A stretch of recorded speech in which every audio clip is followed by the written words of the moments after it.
Luke 4:16. Jesus' custom was the Sabbath, not a spiritual symbol.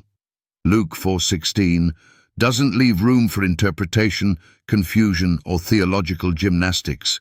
It reads, "And he came to Nazareth, where he had been brought up, and as his custom was, he went into the synagogue on the Sabbath day and stood up for to read." Read that again. As his custom was, not his experiment, not his childhood tradition, not a Jewish ritual he politely entertained. It was his custom, his weekly practice, his chosen rhythm of life, the Sabbath day. So the question confronts every pulpit, every skeptic, every religious authority on earth. If it was Jesus' custom, who gave you the authority to call it symbolic? Jesus didn't symbolically keep the Sabbath. He physically walked into the synagogue. He taught, he read, he worshipped. He didn't treat the Sabbath as a metaphor. He honored it as reality. And this wasn't just one Sabbath. This was a custom, meaning he did it habitually, before the cross, after his baptism, while casting out demons, while healing the sick. He never missed the day God declared holy at creation. But modern theology tries to rewrite what's written in stone. They say the Sabbath is fulfilled in Christ. But fulfilled doesn't mean abolished. Jesus also fulfilled "do not kill." Does that mean you can now murder? No. He fulfilled righteousness so you could follow him in it. Jesus said in Matthew 5:17, "Do not think that I came to destroy the law." So why are pastors teaching the destruction of the very law Jesus kept? Luke 4:16 destroys every excuse. It rebukes every spiritualized sermon that treats the Sabbath as poetic. Jesus, the Lord of the Sabbath, kept it. Not just because he was a Jew, but because he was and is the Creator. The one who rested on the seventh day after making the heavens and the earth.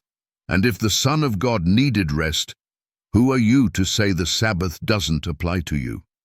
The Sabbath was made for man, not just Jews, not just prophets, not just ancient times. Mark 2:27 proves it. The Sabbath was made for man. That means humanity. That means you. And if Jesus is your example, your role model, your Lord, then what he practiced, you must follow. Let's get real. You pray because Jesus prayed. You forgive because Jesus forgave. You love because Jesus loved. So, why don't you rest on the seventh day like he did? Is it because tradition taught you otherwise? Because church councils changed the calendar? Because Rome replaced commandment with convenience?